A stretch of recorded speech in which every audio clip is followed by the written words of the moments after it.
Good morning all of you. आज हम संस्कृत की क्लास में प्रायोगिक अभ्यास कुछ नियमों के बारे में पढ़ेंगे, अर्थात संस्कृत व्याकरण के अंतर्गत जो रूल्स रेगुलेशंस होते हैं उनके कुछ नियमों के पॉइंट्स के बारे में पढ़ेंगे और मैं इसकी आपको पीडीएफ भी बना के भेज दूंगी।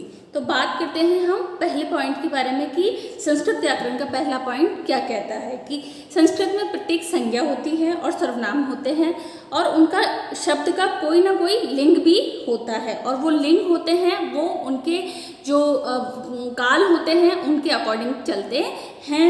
अब संस्कृत के तीन प्रकार के लिंग बताए गए हैं। पहला है स्त्रीलिंग, पुल्लिंग और नपुंसकलिंग, अर्थात संस्कृत के अंतर्गत तीन लिंगों के अंतर्गत ही जो व्याकरण है और जो विभक्तियां हैं वो चलती है विभक्तियों के अनुसार, और दूसरी बात है कि काल के अनुसार भी वो चलते हैं। तो इस प्रकार संस्कृत व्याकरण के जो शब्द होते हैं, संज्ञा और सर्वनाम के जो शब्द होते हैं उनका कोई ना कोई लिंग होता है।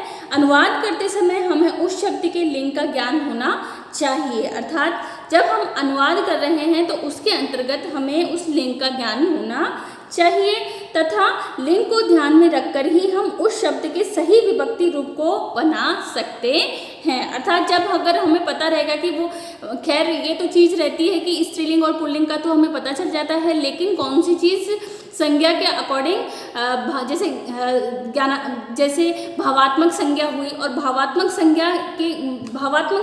संज्ञा हुई वो नपुंसकलिंग के अंतर्गत यदि आए तो वो विभक्ति किसके अनुसार चलेगी। तो इस प्रकार विशेष ध्यान हमें नपुंसक लिंग की विभक्ति चिन्हों के बारे में ही रखना होता है और ये भी ध्यान रखना होता है कि वह काल के किस रूप के अंतर्गत आ रहा है। काल के रूप के अंतर्गत आते ही उसकी जो विभक्ति है वो चेंज हो जाती है, यानी कि जैसे अगर सप्तमी विभक्ति का हुआ या छठी विभक्ति का हुआ या द्वितीय विभक्ति का हुआ तो किसी भी विभक्ति के अकॉर्डिंग हमारे काल के ऊपर डिपेंड करता है कि वो किस काल के अंतर्गत विभक्ति चिन्हों का उसमें प्रयोग हो रहा है। तो इस प्रकार पहला नियम यही कहता है कि लिंग को ध्यान में रखकर ही हम उस शब्द के जो विभक्ति रूप है उसको बना सकते हैं।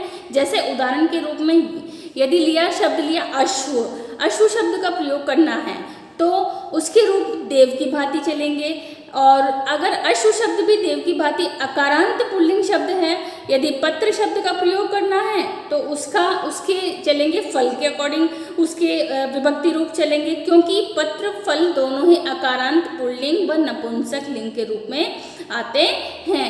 यदि माला शब्द का प्रयोग करेंगे तो उसके रूप लता के अनुसार चलेंगे, और क्योंकि माला और लता दोनों ही अकारांत स्त्रीलिंग शब्द के रूप हैं। तो ये तो था हमारा पहला नियम। दूसरा नियम है संस्कृत में क्रियापद का पुरुष का वचन के अनुसार रूप बदल जाता है। यहाँ बात कह रहे हैं कि संस्कृत का जो क्रियापद है, यानी कि क्रिया का जो पद है, जैसे जाता है या करता था, अब दोनों का क्रियापद अलग अलग है, ठीक है। क्यों? क्योंकि काल बदल गया, वहाँ मैंने था का प्रयोग किया और एक जगह है का वर्तमान काल का प्रयोग किया, एक में भविष्य काल का प्रयोग किया। तो दूसरी चीज़ है कि यहाँ क्या हो जाता है कि वचन पुरुष और वचन के अनुसार रूप बदल जाता है। वाक्य में क्रियापद के पुरुष व वचनकर्ता के पुरुष व वचन के अनुसार होते हैं। जैसे कर्ता यदि प्रथम पुरुष में हो तो क्रिया भी प्रथम पुरुष में ही होगी, ठीक है। जैसे राम प्रथम पुरुष में हुआ तो इसकी जाता है जो क्रियापद है वो भी प्रथम रूप में ही के अनुसार ही होगी। तो इस प्रकार जैसे कर्ता यदि प्रथम पुरुष में है तो क्रिया भी प्रथम पुरुष की ही होगी। यदि कर्ता मध्यम पुरुष का है तो क्रियापद भी मध्यम पुरुष का ही होगा। कर्ता यदि उत्तम पुरुष का है तो क्रियापद भी उत्तम पुरुष का ही होगा। इस तरह कर्ता एक वचन का है तो क्रियापद भी एक वचन का ही होगा। यदि कर्ता द्विवचन का है तो क्रियापद द्विवचन का ही होगा, और कर्ता बहुवचन का है तो क्रियापद हमारा बहुवचन का ही होगा। नेक्स्ट हमारा नियम है कि अनुवाद में कारक विभक्तियों तथा उपपद विभक्तियों का विशेष ध्यान रखना चाहिए। अनुवाद करते समय निश्चित कर लेना चाहिए कि वाक्य में प्रयुक्त पद का कारक कौन सा है। यदि कर्ता कारक होगा तो प्रथमा विभक्ति होगी, यदि कर्म कारक होगा तो द्वितीय विभक्ति होगी, यदि करण कारक होगा तो तृतीय विभक्ति होगी, यदि संप्रदान कारक हुआ तो चतुर्थी विभक्ति होगी, यदि अपदान कारक हुआ तो पंचमी विभक्ति होगी, यदि संबंध कारक हुआ तो षष्ठी विभक्ति होगी, यदि अधिकरण कारक हुआ तो सप्तमी विभक्ति का प्रयोग होगा। तो इस प्रकार संबोधन कारक होने पर तदनुसार संबोधन का प्रयोग ही होगा। प्रत्येक कारक के एक वचन, द्विवचन और बहुवचन के भिन्न भिन्न रूप होते हैं, अतः विभक्ति का निश्चय होने के बाद हमें उस विभक्ति के निश्चित वचन का रूप भी प्रयोग कर लेना चाहिए। तो ये था हमारा थर्ड नियम।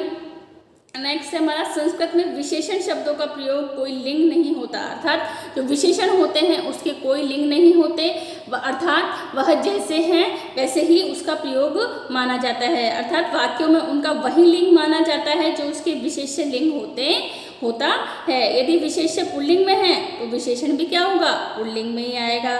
यदि विशेष्य नपुंसक लिंग में है तो विशेषण भी नपुंसक लिंग में ही होता है। यदि विशेष्य के स्त्रीलिंग होने पर क्या होगा कि वो विशेषण भी स्त्रीलिंग में ही होगा। ये था हमारा चौथा नियम। पांचवा नियम है कि विशेषण का सही वचन होता है, विशेषण का सही वचन होता है, जो विशेष्य होता है वही उसका विशेषण का सही, जो विशेष्य होता है उसी के अकॉर्डिंग विशेषण के रूप भी चलते हैं, अथवा विशेषण यदि संख्यावाचक है तो विशेष्य भी उसी संख्या के अनुसार एक वचन, बहुवचन और द्विवचन दोनों का ही होगा। यदि संख्या एक की है तो एक वचन में होगा, यदि संख्या दो की है तो वो द्विवचन में ही होगा, और यदि संख्या बहुत सारों में है तो वह बहुवचन में ही उसका प्रयोग होगा। नेक्स्ट है अविकारी शब्द के रूप में।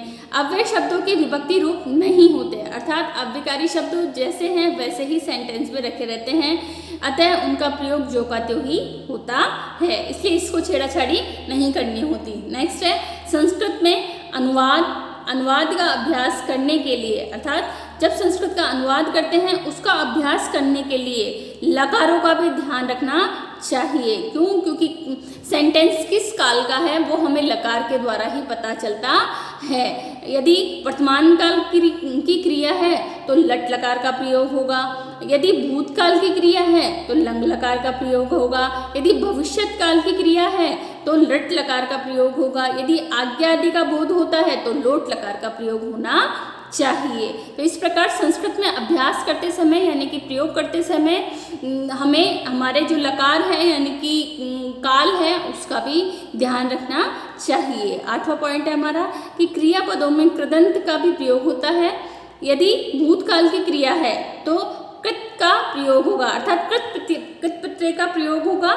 यदि पूर्वकालिक क्रिया है तो कथवा शब्द का प्रयोग होगा, कथवा प्रत्यय है उसका प्रयोग होता है। यदि भविष्यत में क्रिया किसी अन्य क्रिया का निमित्त द्योतक करना हो तो उसके योग में तुमुन प्रत्यय का प्रयोग होता है। तो ये थी क्रियापदों में कृदंत का भी प्रयोग होना। नेक्स्ट है कि भूतकाल में लट लकार के साथ स्मम धातु का प्रयोग किया जाता है, अर्थात भूतकाल के अंतर्गत जो लट लकार है उसके अंतर्गत स्म धातु का प्रयोग किया जाता है। नेक्स्ट है भवान का प्रयोग प्रथम पुरुष में होता है, अतः उसके साथ क्रियापद भी प्रथम पुरुष का होता है। तो ये थे हमारे संस्कृत व्याकरण के प्रयोग के अभ्यास के कुछ नियम। नेक्स्ट क्लास में हम बात करेंगे कि जो भी लकार हैं लकार के अकॉर्डिंग कैसे विभक्ति चिन्हों को बनाया जाता है और इन विभक्ति चिन्हों का कैसे प्रयोग किया जाता है। तो हम कुछ शब्दार्थ के बारे में पढ़ेंगे।